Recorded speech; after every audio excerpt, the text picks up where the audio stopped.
Kylie Rogers was lost in thought, gazing out the hospital ward window, enjoying a peaceful moment away from the hustle. Suddenly, Nurse Shelley Hahn's sharp voice cut through the silence. Shelley had a way of making her presence felt, often not in the most pleasant ways. "What are you up to, Kylie?" Shelley asked, her tone laced with disapproval, standing there with her hands on her hips. Kylie turned, a bit startled but composed. "Just taking a quick look outside," she responded calmly, caught off guard by Shelley's abrupt questioning. "And why's that during work hours?" Shelley pressed on, her eyes squinting in suspicion, as if Kylie owed her a solid explanation for her brief distraction. Caught a bit off guard, Kylie searched for the right words. "I've noticed a dog," she began, her confidence returning. "It keeps showing up at the hospital entrance, just stands there, day after day." Curiosity piqued, Shelley walked over to the window, peering out. "I don't see any dog," she said, turning back with a knowing smirk, almost as if she caught Kylie in a lie. Shelley had always been tough on Kylie, driven by a hidden jealousy of Kylie's natural warmth and connection with everyone around her. Unlike Shelley, Kylie had a gift for making patients and staff feel at ease, something Shelley, with all her experience, couldn't quite match. In her 2 years as an orderly, and only a few months at this hospital, Kylie had quickly become a favourite. Her kind presence contrasted sharply with the unease that often followed Shelley around. Shelley shook her head in disbelief and walked away, her usual tactics having no effect on Kylie, whose calm demeanour remained unshaken. Kylie's strength and kindness were deeply rooted in her upbringing, shaped by her grandmother, who was more than just family to her. She was Kylie's mentor, confidant, and greatest influence. Raised in a unique household by her grandmother, Kylie grew up understanding that her parents were just not ready to be parents. This lack of conventional family structure didn't leave her feeling deprived. Instead, it strengthened the bond between her and her grandmother, creating a foundation of love and understanding that influenced Kylie deeply. The compassion and patience Kylie showed every day at the hospital were a reflection of the life lessons and care she experienced growing up. When her grandmother grew older, Kylie naturally stepped into the role of caregiver, a role that seemed like second nature to her. The experience not only brought them closer, but also equipped Kylie with skills that would later define her career. Meanwhile, Shelley paused in the corridor, observing Kylie from a distance before heading towards the nurses' station. It was well known among the staff that Shelley had a unique relationship with James Wellington, the department head. Despite his marital status, Shelley seemed to navigate their dynamic with a certain confidence. As Kylie continued her duties, thoughts of the mysterious dog that kept appearing at the hospital entrance occupied her mind. After refreshing the water in her mop bucket, she moved on to clean the more prestigious section of the hospital, the VIP rooms, pondering over the curious presence of the dog and what it might signify. In the VIP section of the hospital, Kylie cleaned the rooms of well-off patients who enjoyed perks like private rooms equipped with TVs and internet access. Despite these luxuries, Kylie believed that everyone deserved the same level of care. As she entered one of these rooms, she gently addressed the occupant. "Excuse me, Mr. Clark. May I clean up in here? I'll be quick and out of your way in no time." Mr. Clark, looking tired but appreciative, responded warmly, "Of course, Kylie. Go ahead. You're not bothering me at all." Grateful for his understanding, Kylie got to work. Over the weeks Mr. Clark had been in the hospital, Kylie noticed his solitude, with few visitors coming by. One day, she struck up a conversation with him and discovered that behind his quiet demeanour was a man eager to chat when engaged in the right topics. Their conversations revealed Walter's hidden loneliness, prompting Kylie to keep him company whenever she could. However, when the head nurse noticed their frequent interactions, she inquired about Walter's identity. Kylie learned from her that Walter was a wealthy businessman who had chosen this public hospital for its simplicity, despite his ability to afford more luxurious care. After this discovery, the head nurse advised Kylie to limit her interactions with Walter and focus on her duties. Respecting her superior's wishes, Kylie complied, ensuring that her visits to Walter's room were brief and strictly professional, apologizing for any disturbance and quickly attending to her tasks before leaving. As Kylie did her job, Walter, looking a bit more tired than usual, asked with a weak smile, "Kylie, could you tell me what the weather's like outside? I haven't had the strength to get up today, and I'm missing the view from my window." Kylie glanced out the window before answering, "It's a bit of a mixed bag today, Mr. Clark. It's not fully sunny, but there's a bit of light coming through." "That's nice to hear. A bit of sunshine always lifts the spirits, doesn't it?" Walter remarked, trying to find some comfort in her words. As Kylie nodded and continued her cleaning, the tranquility of the moment was abruptly interrupted. The door burst open, and in walked a woman with a commanding presence, her expression one of barely contained impatience. It was Donna, Walter's wife, known for her sharp tongue and even sharper temper. Without any pleasantries, Donna snapped, "Can't I ever have a moment alone with my husband? It seems like this room is always crowded." Kylie, accustomed to Donna's abrupt entrances, gave a small nod and quickly made her way out, not wanting to become the target of her displeasure. She had heard rumours from her colleagues about Donna's difficult nature and the speculation surrounding her motives, given Walter's wealth. Lindsay, another orderly, often commented on the situation with a hint of cynicism, suggesting Donna stood to gain significantly from her husband's illness. Kylie, however, preferred to steer clear of such gossip. She believed in focusing on her work and maintaining a professional distance from the personal affairs of the patients and their families. Yet, today's encounter with Donna left a sour taste in her mouth, reminding her of the complex web of relationships and motives that often surrounded her wealthy patients.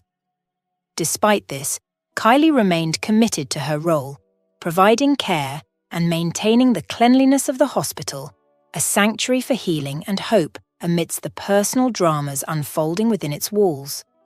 Kylie decided to step away and give the couple some privacy, placing her cleaning bucket quietly in the corridor.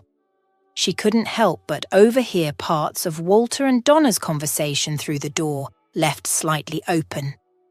Kylie felt awkward being an unintentional eavesdropper to such a personal discussion, yet she remained nearby, waiting for the right moment to finish her cleaning duties. Donna's voice was the more dominant in the exchange, pushing for her point. "Walter, why are you against Mark attending the meeting? He's your son too, in every way that matters," she implored. Walter's response was weary but firm. "Donna, calling Mark my son doesn't magically erase his actions. I've tried to guide him since he was a teenager, but it seems all in vain. Just last week, he wrecked another car, and before that, he was in trouble at the casino. Is this the behaviour of a Clark, even if by adoption?" Donna seemed momentarily taken aback by Walter's blunt assessment, but she quickly recovered. "Please, Walter, let's not be too hard on him. I'll have a word with Mark. I'm sure he'll turn around after this." Walter's skepticism was palpable even through the closed door. Change? The only changes I've seen in Mark are for the worse. Nowadays, I dread every phone call, fearing it's either the police, the hospital, or another bill for damages he's caused, he said, his voice tinged with a mix of frustration and fatigue. Despite Walter's clear stance, Donna wasn't deterred. She continued to advocate for her son, trying to soften her husband's perspective on Mark's troubling behavior. Meanwhile, Kylie sought a brief respite and struck up a conversation with Robert, the janitor, outside. "Morning, Robert.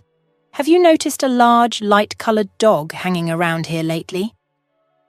Robert looked at Kylie curiously before responding.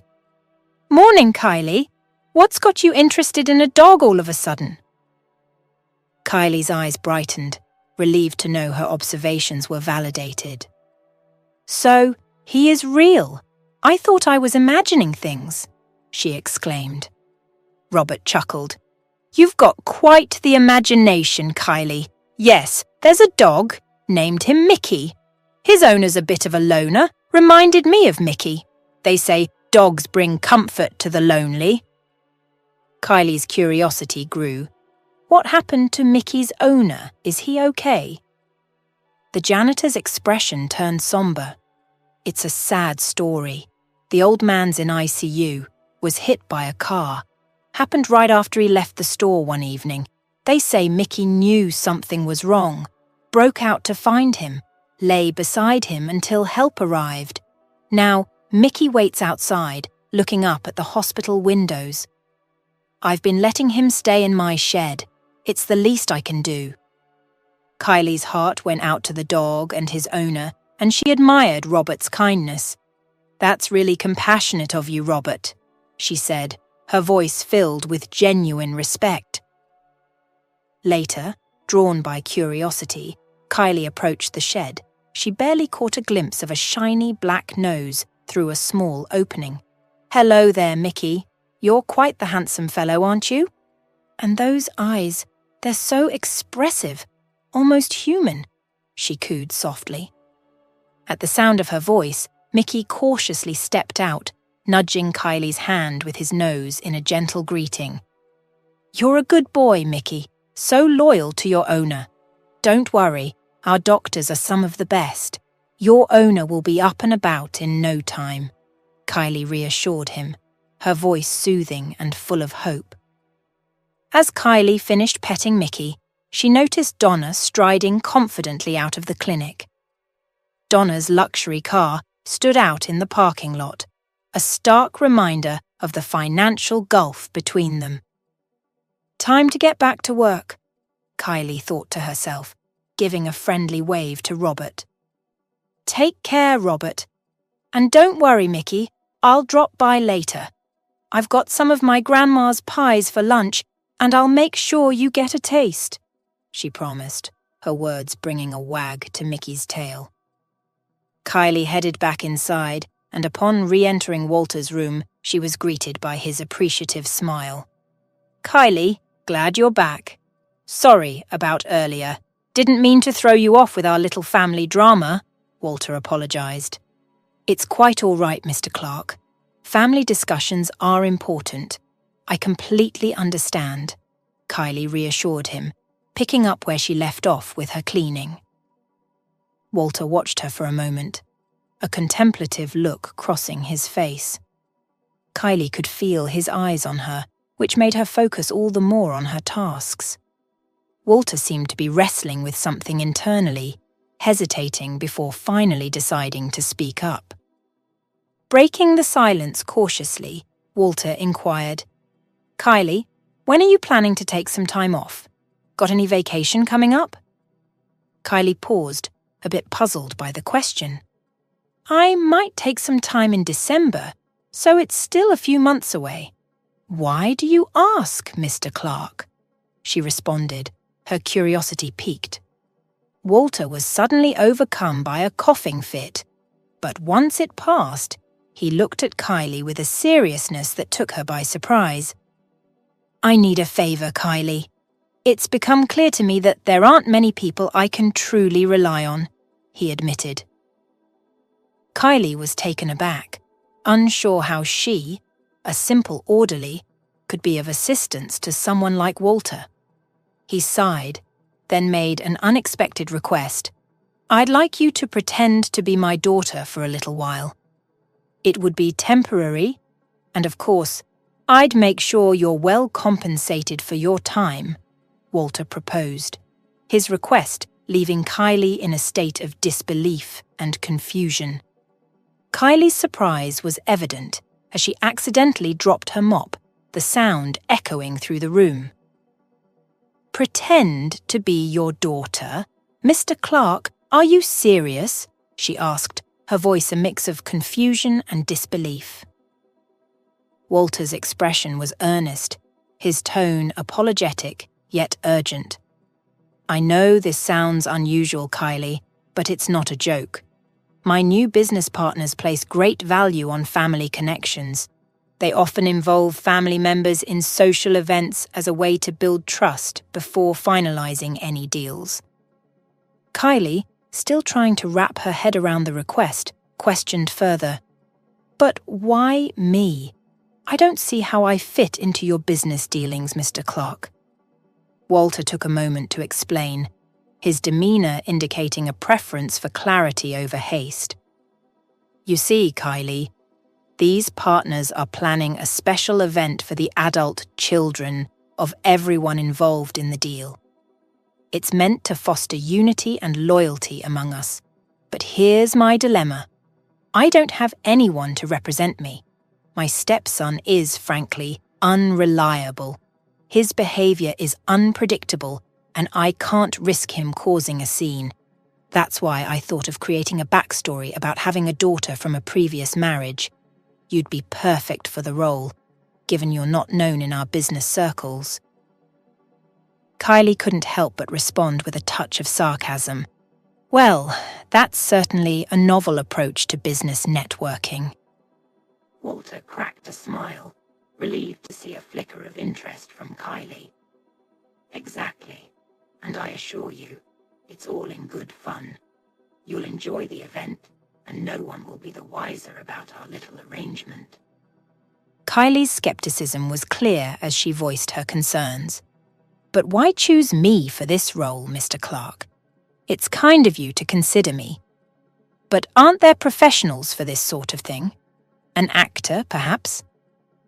Walter seemed momentarily taken aback by the directness of her questions, pausing to collect his thoughts.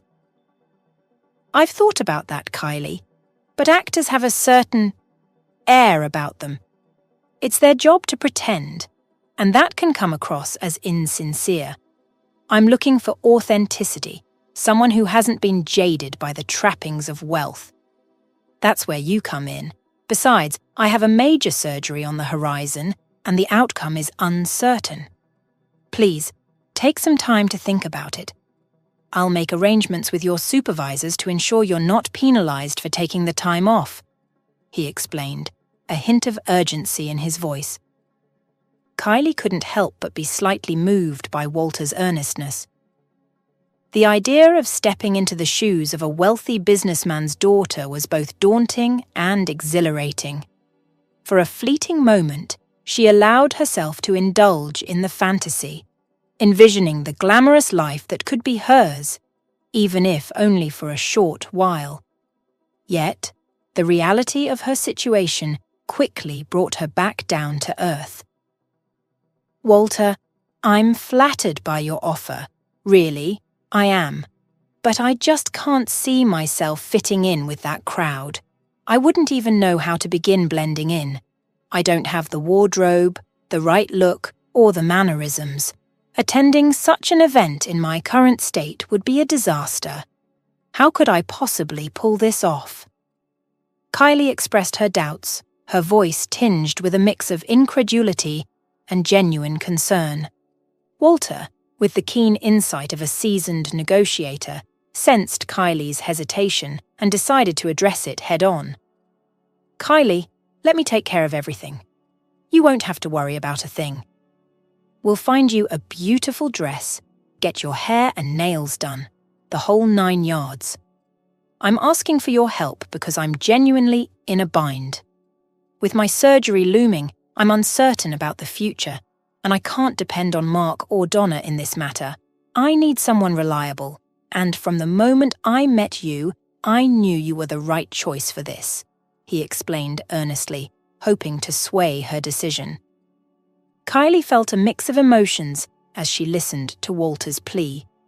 His confidence in her brought a warm smile to her face, and the thought of stepping into such an unfamiliar role was both intimidating and exciting. Mr. Clark, I'm touched by your trust in me, and the idea does sound like an adventure. But my main concern is my job here. We're already short-staffed, and with Lindsay's frequent absences, it's tough. Even if the head nurse agrees, I'm not sure the department head will approve my leave under the current circumstances, she shared, her enthusiasm tempered by the reality of her responsibilities at the hospital. Walter assured Kylie with a confident tone, "Leave your concerns about work to me, Kylie. I have some influence at this clinic, given my contributions over the years. I'll speak with the head nurse and the department head. And as for my own health, well, let's just hope for the best." Kylie, ever the optimist, quickly interjected, "Oh, Walter, don't talk like that. You're going to pull through. You've got so much more to do, I'm sure of it." Walter offered a wry smile in response. "I appreciate your positivity, Kylie. But reality is a bit more complicated. I just wish the hospital could offer the same level of care to everyone, not just those in VIP rooms. If I recover, I promise to work on making that happen." Their conversation was abruptly interrupted by the entrance of the head nurse, Mrs. Hahn. "Kylie, have you been camping out in here? The corridors aren't going to clean themselves. Do I need to remind you what Mr. Wellington will say if he finds even a speck of dust?" Walter, catching Mrs. Hahn's eye, interjected with a calm authority, "Please, Mrs. Hahn, let's keep our voices down. I actually have a favour to ask, something I'd like you to pass on to James." The head nurse's posture stiffened at the mention of the department head, but Walter continued, "I'm requesting that Kylie be given a week off. It's quite urgent, and I'm confident you can arrange this swiftly." Mrs. Hahn, taken aback, questioned, "A week off? But who will cover her duties?" Walter, unfazed, replied, "I trust that's something you can manage. Should there be any resistance from James, I'll take the matter up with the chief physician. I'm sure we'll find a solution one way or another." His tone left little room for argument, clearly indicating he was prepared to use his influence to ensure Kylie's leave was approved. Shelley, visibly irritated, yet silent in the face of Walter's influence, managed a curt nod before leaving the room with a loud slam of the door. Alone, she couldn't help but stew in her frustration, puzzled and annoyed by Walter's apparent favoritism towards Kylie, a newcomer she had never warmed to. Is Walter losing his senses over that girl? If he weren't so ill, I'd suspect more than just generosity at play here, Shelley mused, her mind racing with suspicion. I better inform Donna about this development. She needs to keep a closer watch on her husband before he complicates things further. With that, Shelley headed straight to James Wellington, the department head, to relay Walter's request. James, well aware of Walter's significant contributions to the clinic, saw no benefit in opposing the request and risk antagonizing a valuable benefactor. "Mrs. Hahn, inform Walter that I'll ensure everything is arranged to his satisfaction," James stated matter-of-factly, his demeanour indicating a desire to conclude the matter swiftly. The exchange between Shelley and James was cold, devoid of any personal connection, a stark reminder of their strained relationship. Shelley left the office with a heavy heart, feeling undervalued and dismissed, a far cry from the closeness she once shared with James. As she stepped into the corridor, Shelley quickly composed herself and reached for her phone, dialing Donna's number with a sense of urgency. It was time to alert Walter's wife to the unfolding situation, hoping to preempt any further surprises from her husband's unexpected actions. Donna's voice was laced with a casual indifference as she answered the phone. "Shelley, what's the urgency? Is this about Walter? Tell me he's still among the living." "Of course he's still with us, Donna, but there's something peculiar going on. Walter's taken a fancy to one of our new orderlies, Kylie, and now he's planning to send her off to represent him at some business gathering," Shelley explained, her tone a mix of disbelief and irritation. Donna's response was tinged with sarcasm. And what? Has he developed some sort of affection for this girl? She's practically from the backwoods. "That's the one you saw earlier, mopping the floors." "Yes, that's Kylie. For some reason, Walter's got it in his head to transform her into some kind of high society lady." "You might want to look into this," Shelley advised, her voice lowering as she glanced around her busy surroundings. After ending the call, Donna sat in silence, her mind racing.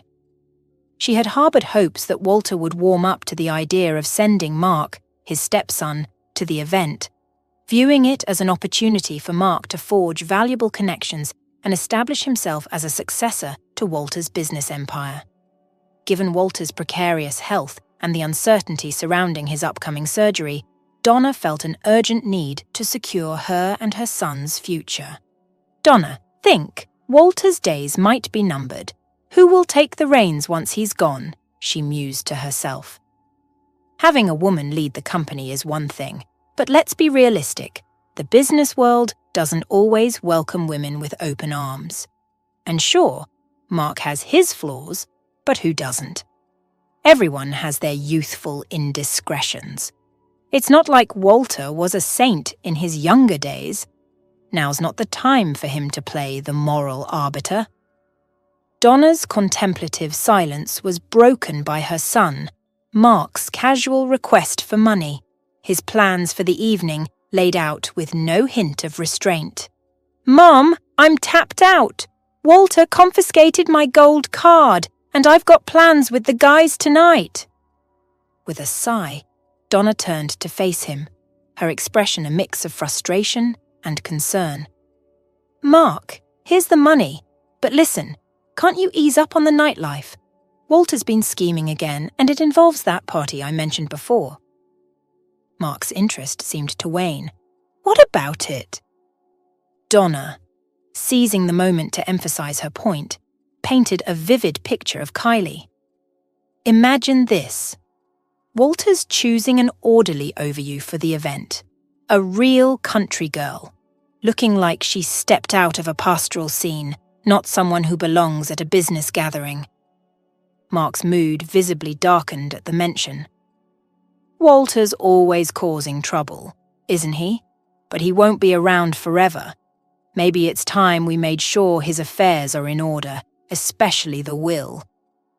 You know how these businessmen get, suddenly wanting to donate everything to charity as they near the end." Donna tried to brush off her son's cynicism. "Walter's not foolish, Mark. He wouldn't just give everything away." Yet Mark's retort hit home.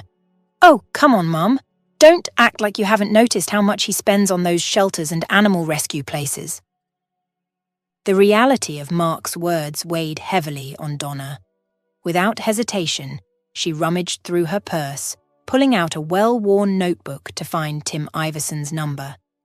After a brief conversation outlining the urgency of the situation, she requested the lawyer's assistance in drafting a will, hoping to secure a meeting at her residence at the earliest opportunity. The lawyer, Mr. Iverson, seemed taken aback by Donna's urgency regarding Walter's will, questioning the direness of the situation. Donna, with a sense of gravity in her voice, painted a grim picture of Walter's health prospects and the looming surgery, its success far from guaranteed. Mr. Iverson, though surprised by the turn of events, agreed to make arrangements for an expedited visit, his thoughts lingering on Walter's unexpected fragility. Kylie, meanwhile, braced herself for a reprimand from the department head, assuming that Walter's unusual request had stirred trouble.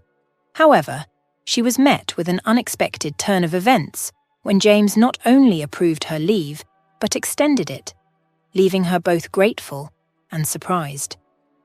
Walter, confined to his hospital bed, was lost in thought, meticulously planning Kylie's introduction to his business circle. Aware of the delicate nature of his plan and Kylie's inexperience, he was cautious to consider every detail, jotting down notes to aid his faltering memory. The calm of his planning was shattered when Donna, accompanied by Mark and the lawyer Tim Iverson, entered his room. Walter's astonishment at their arrival, especially under such circumstances, was profound, challenging his belief that life could no longer surprise him at his age. "Donna, I appreciate your concern, but bringing a notary here now feels rather premature, doesn't it?" Walter's voice was calm, but the underlying tension was palpable. He glanced at the notary, who seemed uncomfortable with the situation, then back at his wife, searching for sincerity in her proposition. Donna continued, unfazed by Walter's skepticism. "It's just a precaution, Walter. With everything that's at stake, your surgery, the uncertainty, it's prudent to have everything in order. It's not about doubting your recovery, it's about being prepared. We can discard the will later, celebrate its irrelevance, but for now, let's secure peace of mind." Walter weighed her words, finding a shred of reason amid the discomfort. It was true. His businesses and assets needed a successor, a steward to carry on his legacy should the worst occur.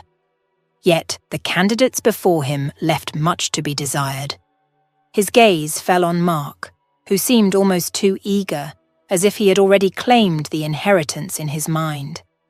Walter's reflections on Mark were tinged with disappointment. The boy's sense of entitlement and lack of discipline were glaring. Then there was Donna, whose penchant for luxury and confrontation was at odds with Walter's own values. He had always preferred simplicity, a trait forged in his years as an engineer, where functionality and efficiency were paramount. His choice in attire, his disdain for flashy displays of wealth, all were testaments to a life lived valuing substance over style. Walter found himself at a crossroads, his trust in his immediate family wavering. The prospect of drafting a will under these circumstances was daunting, not just for the legal implications, but for the personal revelations it unearthed about the people closest to him. Despite the turmoil swirling in his mind, Walter ultimately decided to leave his estate to Donna. He understood the inevitable, that she would, in turn, provide for Mark, despite his reservations about his stepson's capabilities and intentions. "All right, Walter. If you're ready, please sign here," Tim Iverson directed, pointing to the necessary lines on the document, his voice steady despite the visible tension on his brow. Tim had known Walter for years, witnessing his vigor and determination. Seeing him now, diminished by illness, was disconcerting. As Walter's pen moved across the paper, sealing his decision, he felt a profound sense of finality. He knew that this act could potentially hand over his life's work to someone whose values starkly contrasted with his own. The thought of his distant relatives inheriting his wealth crossed his mind, but the idea seemed hollow, disconnected from any meaningful legacy. Donna's reaction was telling. Her smile, unwavering throughout the process, seemed to Walter not just a display of support, but a harrowing indication of her anticipation. In that moment, Walter saw her in a new light, her joy appearing almost predatory against the backdrop of his vulnerability. Meanwhile, Kylie, blissfully unaware of the drama unfolding around Walter's will, was making plans for her unexpected time off. She looked forward to spending the eventful week ahead, as Walter had requested, and then cherished the idea of visiting her grandmother, who had always been her anchor. The thought of bringing Mickey, the loyal dog she had grown fond of, to her grandmother's house warmed her heart. In her simple plans and genuine concern for her loved ones, Kylie found a stark contrast to the complex and often cold machinations of the world Walter was entangled in. The rest of the shift seemed to pass in the blink of an eye, and before Kylie left for the day, she made good on her promise to visit Walter. Despite the effects of his medication, Walter was alert and eager to hear about the outcome. "So, Kylie, did everything fall into place?" "Yes, Walter, it did. Everything went smoothly. Can you believe it? I managed to secure a whole month off," Kylie replied with excitement. Walter nodded approvingly. "I knew you could do it. Here, take this," he said, handing her a notebook. "I've outlined your cover story for the event. It's what you'll need to say when you're there, and I've included the contact information of someone who can assist you with getting settled and buying suitable clothes." Kylie's gratitude overflowed. "Thank you so much, Walter. Without your help, I wouldn't even dare to dream of such an opportunity," she expressed sincerely. Walter smiled warmly. He found himself enjoying Kylie's company more with each interaction. If circumstances were different, he might have pursued her. Her kindness and inner strength were evident, casting a light that warmed his heart. With a sense of contentment washing over him, Walter felt the urge to rest.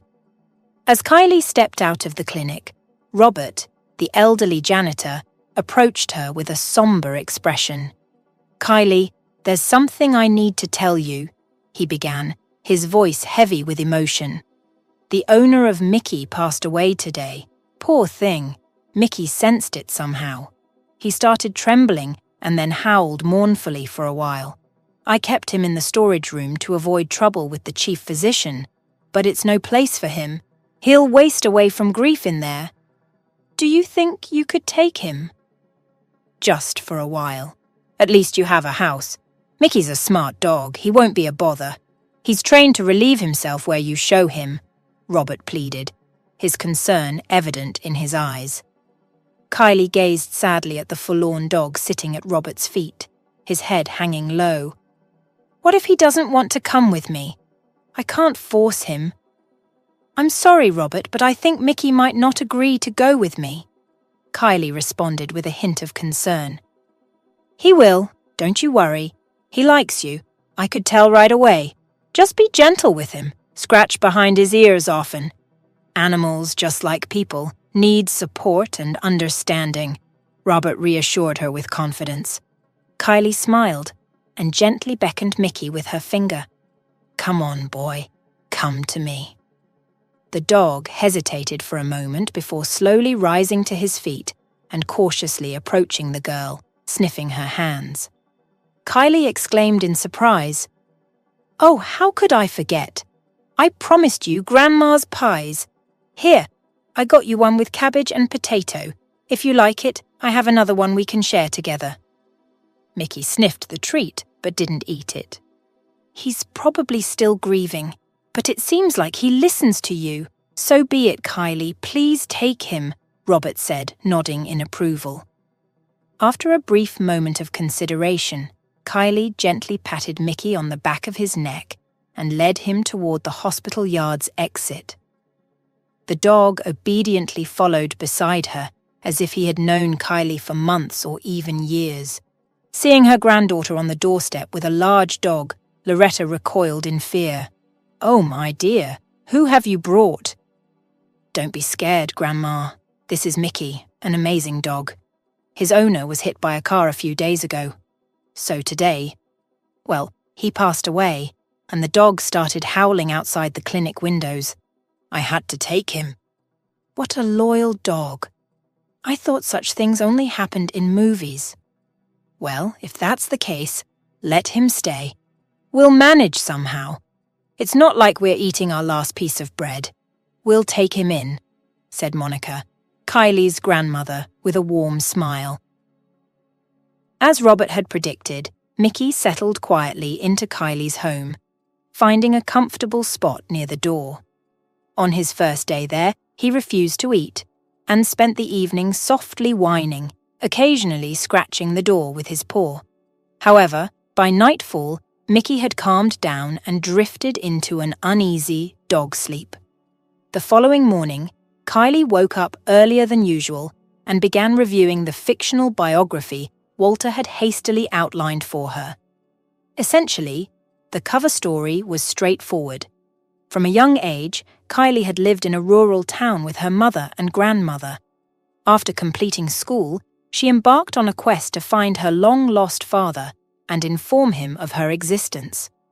Walter's narrative seemed logical and almost foolproof.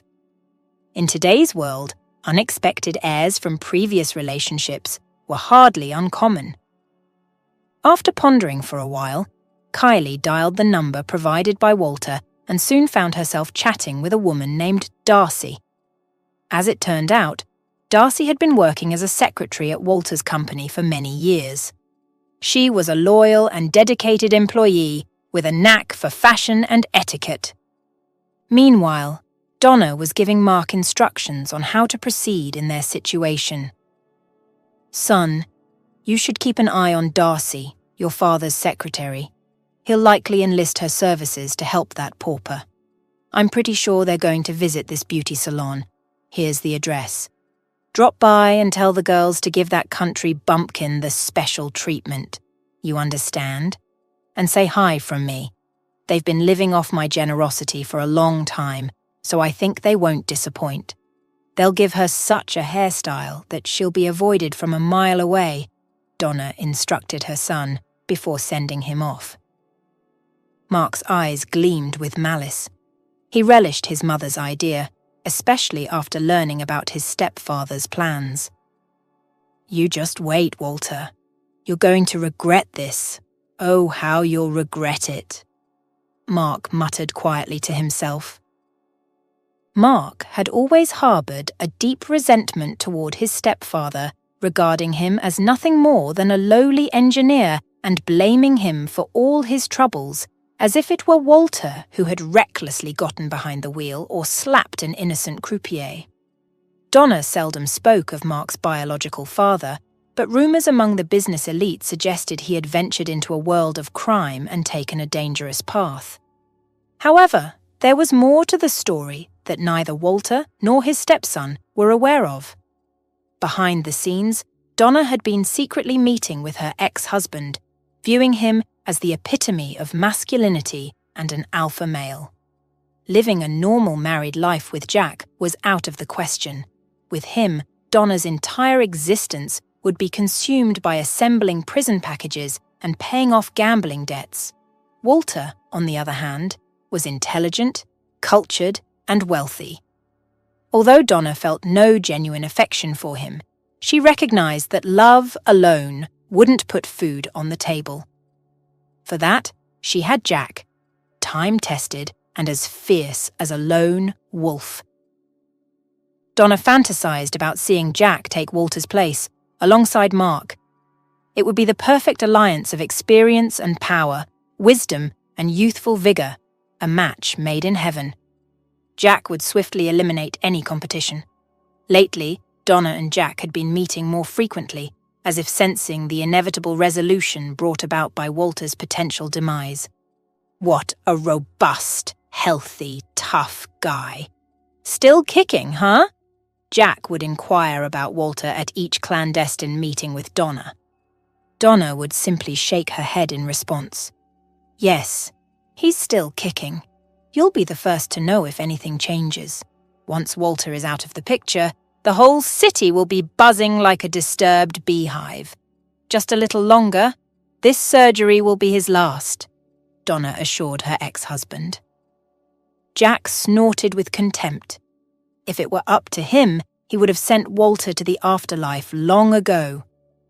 He had tried every trick in the book, from tampering with Walter's car wheels to meddling with the brakes, but to no avail. He even attempted to set fire to Walter's country house while he slept, but firefighters arrived too quickly to prevent significant damage. No matter how hard Jack tried, Walter carried on as if oblivious to the attempts on his life. In desperation, Jack turned to a fortune teller. Strange rumours circulated about her, claiming she possessed extraordinary powers. So Jack took the desperate step of consulting her. Despite being a hardened criminal, he felt a sense of unease in the fortune teller's dwelling.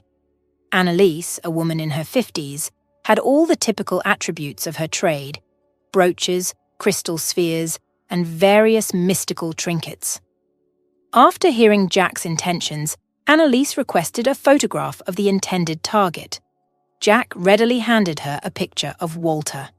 As she examined the photo, Annalise's expression grew serious, her fingers clenching so tightly that they inadvertently crumpled the edges of the picture. "Are you all right? Are you having some kind of fit?" Jack asked, his concern evident. But Annalise simply shook her head, explaining that she needed time. "Will it work for sure? Because I'm not paying in advance." "Don't get your hopes up," Jack grumbled, his skepticism clear. The fortune teller nodded in agreement, but Jack rushed out of the house, drenched in cold sweat. Of course he had deceived the fortune teller and had no intention of paying her for her services. What was she thinking? That I was going to pay for that? Jack thought, laughing to himself, pleased that Walter was now going to kick the bucket after the ritual. As the unfortunate lovers, Donna and Jack, awaited the businessman's demise, Kylie meticulously followed his instructions, preparing for the event with Darcy's invaluable assistance. Watching Kylie try on one dress after another, Darcy couldn't help but smile warmly. The young orderly seemed ready to sweep the entire store, and any moderately decent outfit looked stunning on her slender figure. "Ah, only a pumpkin carriage and a coachman are missing," Kylie mused, admiring her reflection in the mirror. "Don't worry, your carriage and coachman will come," Darcy reassured her. All was well until Kylie arrived at the beauty salon for her appointment. That's when the trouble began. First, her nails were painted a dreadful swamp colour. She was about to protest, but the beautician assured her that it was the latest fashion. Swallowing her pride, Kylie sat in the hairdresser's chair, only to face her biggest disappointment. She had wanted just a slight curl at the ends of her hair, reminiscent of her childhood, but was persuaded to dye it instead, leading to a shocking result.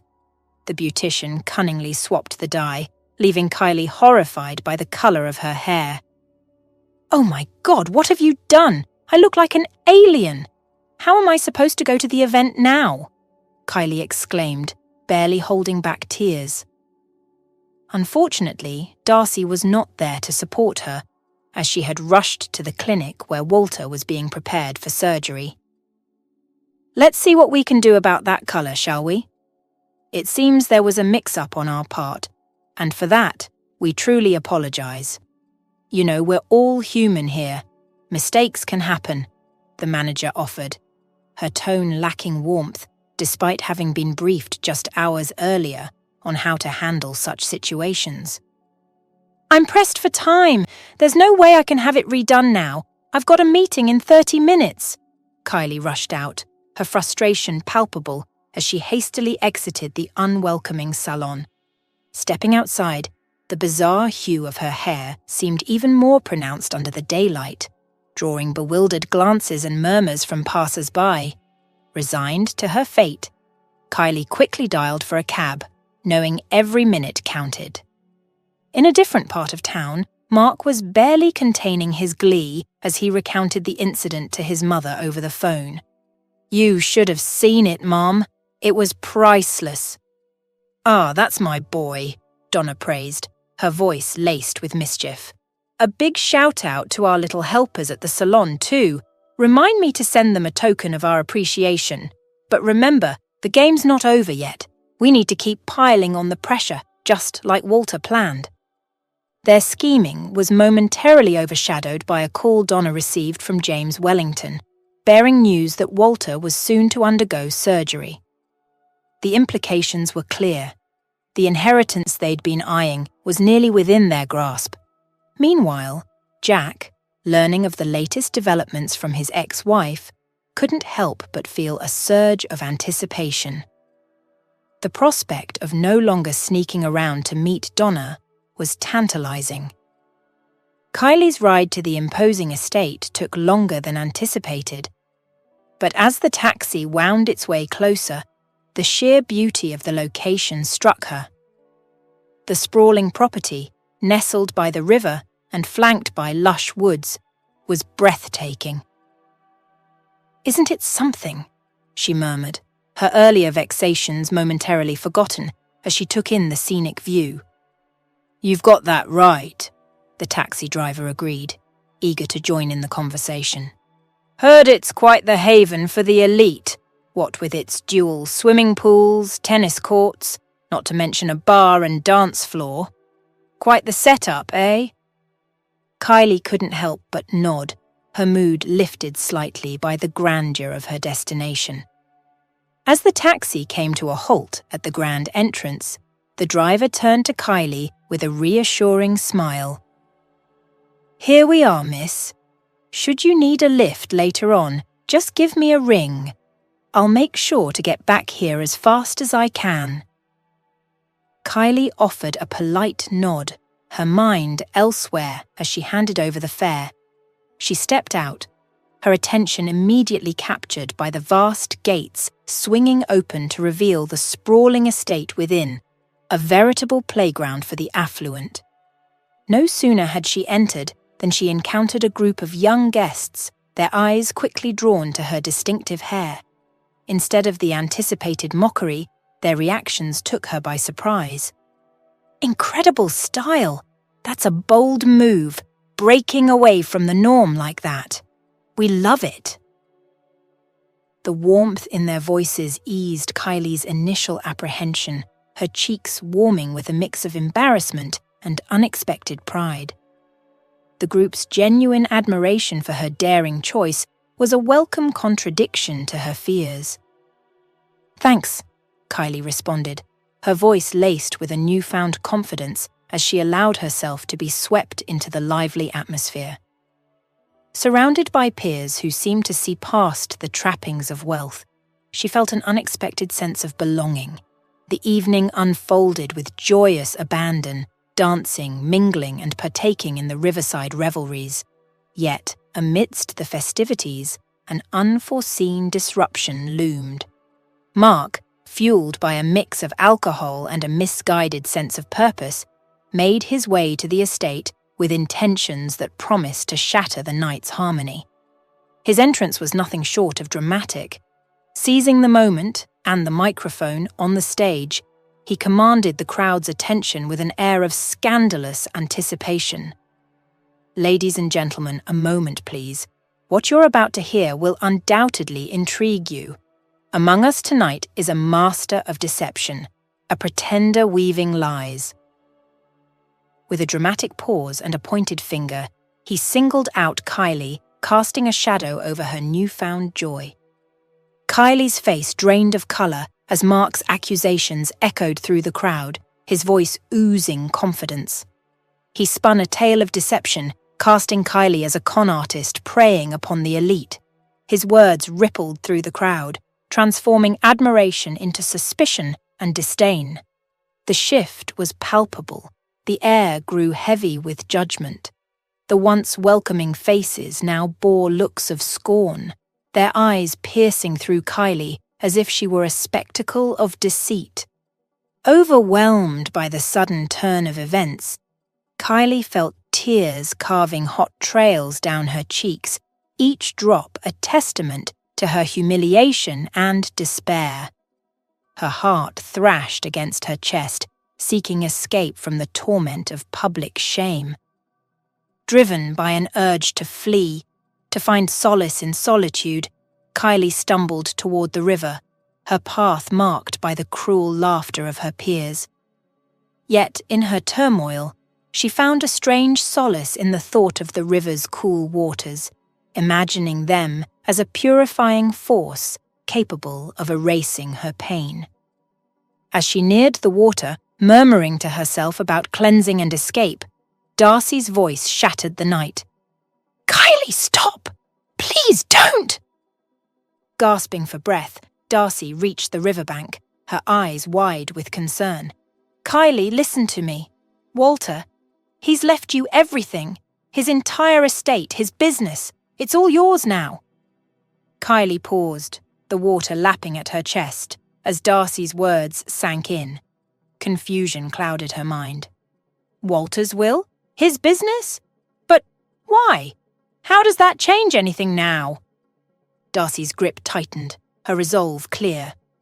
"We need to get out of here, Kylie. There's so much you don't understand yet, but I promise we'll figure it out together." In that moment, amid the chaos and the cold embrace of the river, Kylie faced a choice, a chance to retreat from the brink and confront the bewildering turn her life had taken. Darcy's words tumbled out in a rush, a mix of urgency and revelation. Donna and her accomplice. They planned to end Walter's life. Even if he had survived the surgery, they wouldn't have stopped. All for a cursed inheritance. Kylie struggled to process Darcy's sudden outpouring. The scornful laughter from the party still echoed in her mind, a cruel reminder of her swift fall from grace. Her heart pounded, the pieces of the puzzle slowly beginning to fit together as Darcy continued to unravel the story, particularly after the news of Walter's successful surgery reached them. The narrative took an unexpected turn with the introduction of Annalise, the fortune teller. The connection between her and Walter traced back to an unlikely encounter on a talk show a decade prior.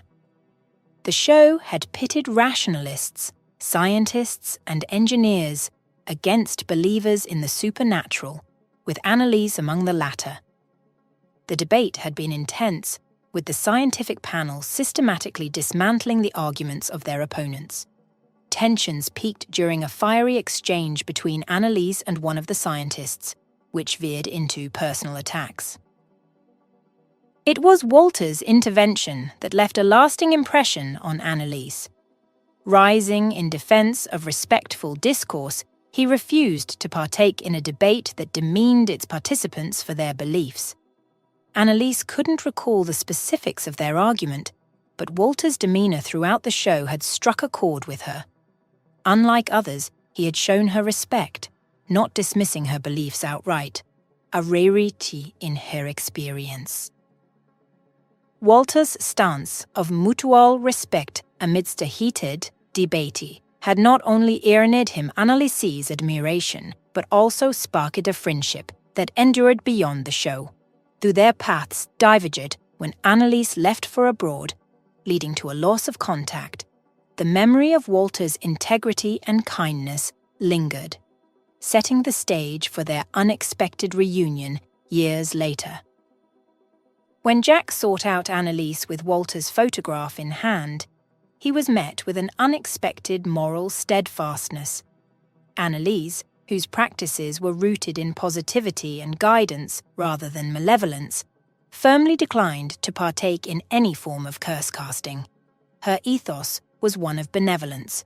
She wielded her influence to offer comfort and foresight, not to conjure harm. Thus, faced with Jack's dark request, she chose to feign compliance, conducting an empty ritual that bore no true intent. Her encounter with the photograph, however, alerted her to Walter's peril. Driven by a sense of urgency, she made her way to his hospital bedside.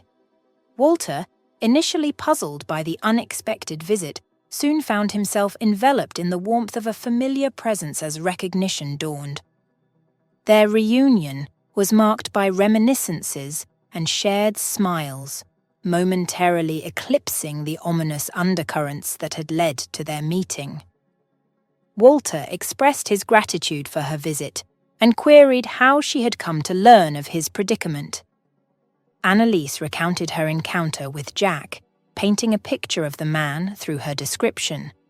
It was the mention of a distinctive wire tattoo that flickered a light of recognition within Walter.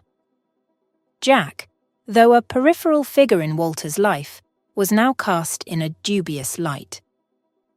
Reflecting on recent adversities, the near-fatal accident, and the fire that ravaged his country home, Walter pieced together a sinister narrative that had unfolded around him.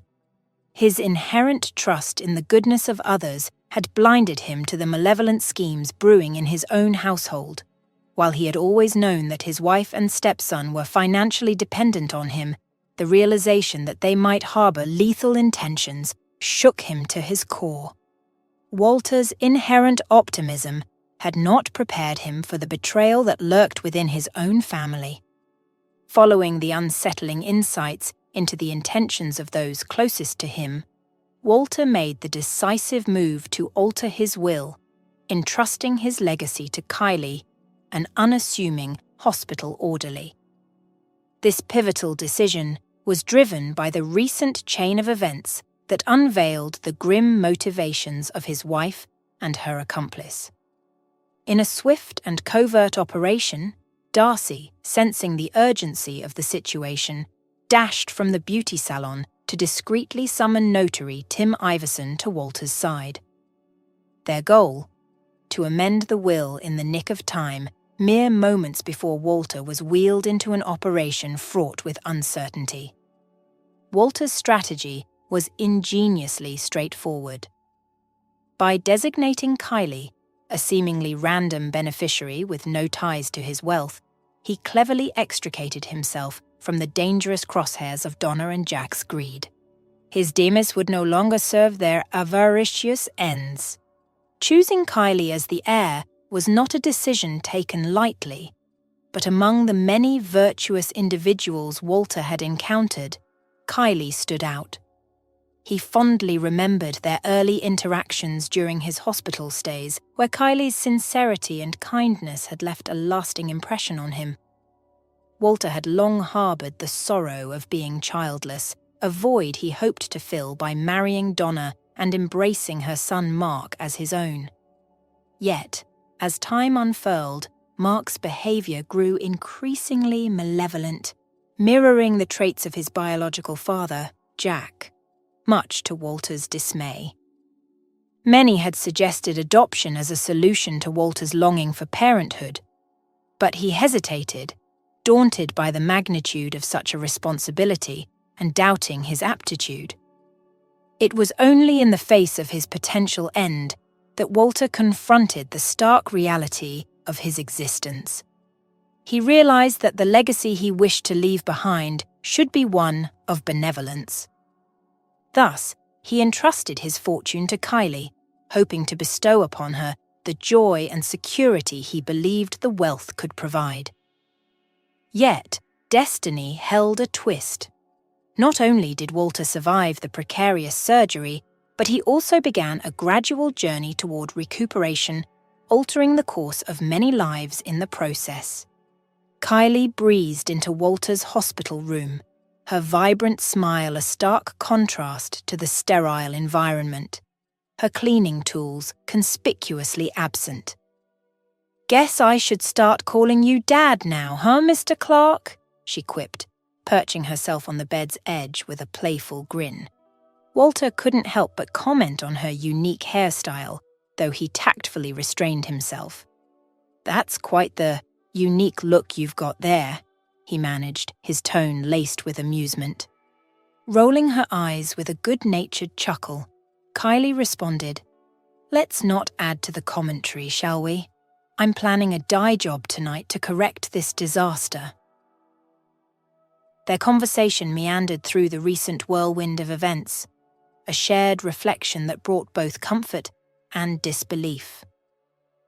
Walter's hospital stay extended over the next fortnight, during which Kylie resumed her regular duties, albeit with a myriad of new thoughts swirling in her mind. On the eve of Walter's discharge, Kylie found herself summoned to the head doctor's office. James presented her with documents to sign, offering no explanation. Kylie's confusion was palpable. "It seems you're no longer on the hospital staff, Rogers," James finally disclosed. The revelation unfolded as Kylie learned of Walter's request to appoint her as his personal caretaker for his home recovery. The contract before her, detailing her responsibilities and remuneration, left her speechless. As Walter navigated his recovery, he initiated divorce proceedings and took a firm stance against aiding his stepson Mark, following another incident of impaired driving.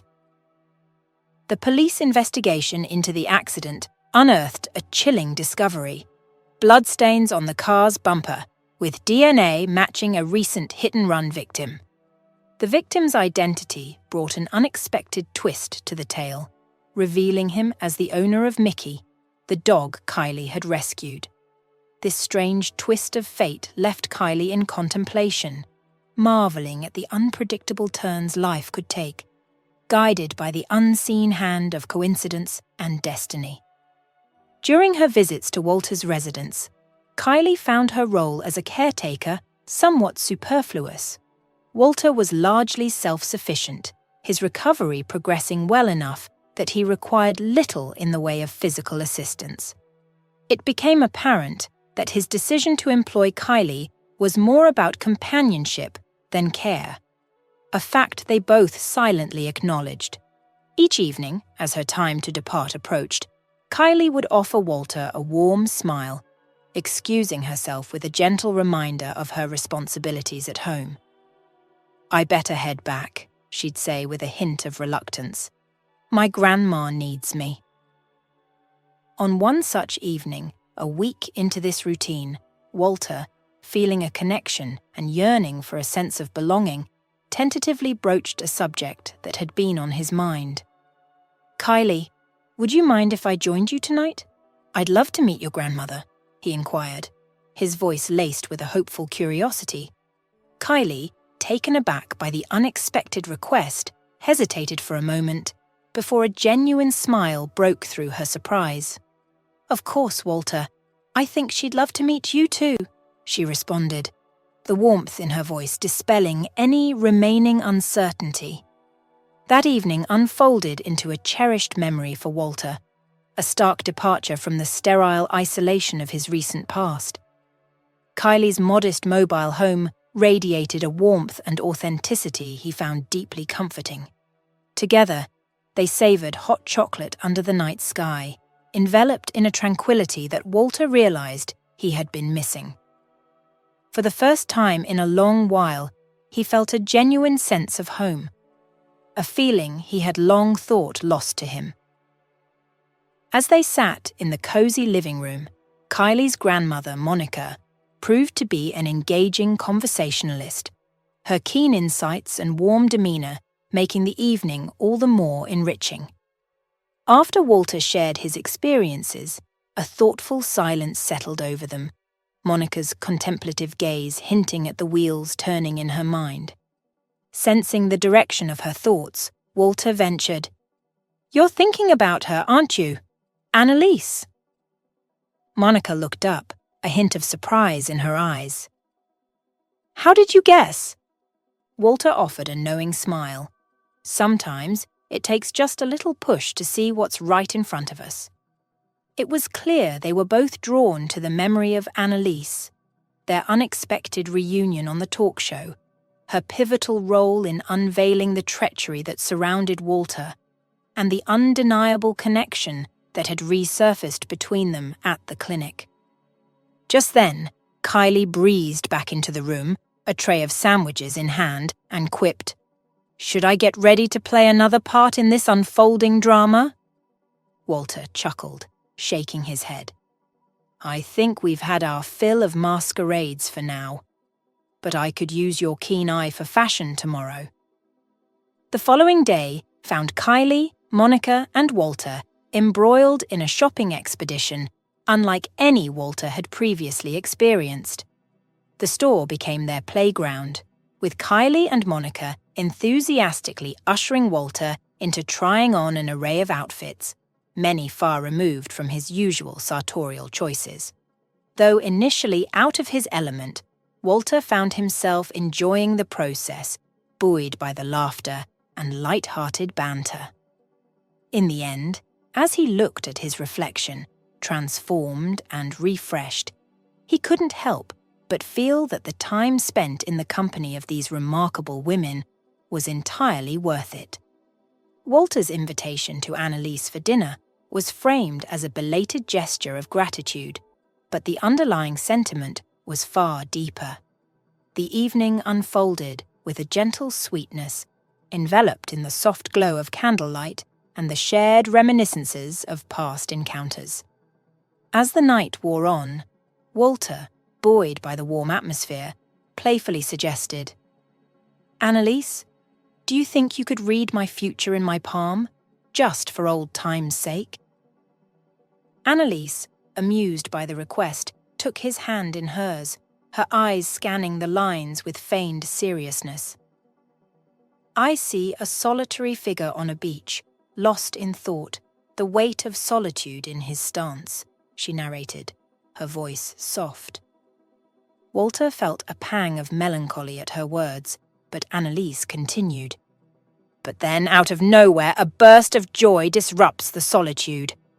A playful ambush, and both tumble into the sand, the moment's laughter brighter than the sun." Their laughter mingled, bridging the gap between jest and earnest affection. Drawn together as if by an unseen force, their lips met in a kiss that spoke of newfound hope and rekindled spirits. In the wake of that kiss, Walter and Annalise embarked on a new chapter together, their connection deepening with each shared day. Despite the passage of years, their love story was just beginning. Their wedding, a simple yet heartfelt ceremony in Walter's garden, was a testament to their journey. Surrounded by friends and the soft rustle of leaves, Walter stood before the gathered loved ones with a special announcement. The crowd hushed in anticipation as Walter, his voice tinged with emotion, shared his lifelong yearning for a family. His gaze found Kylie, and with a voice steady with sincerity, he asked, "Kylie, would you honor us by becoming part of our family as our daughter?" The question hung in the air, a moment suspended in time until Kylie's affirmative response sealed the bond of this newly formed family. In the days that followed, Kylie and Monica made their home with Walter and Annalise, their lives intertwining in a tapestry of shared meals, laughter, and the everyday joys and challenges of family life. Together, they built a haven of love and acceptance, a testament to the unexpected paths that lead to the families we choose.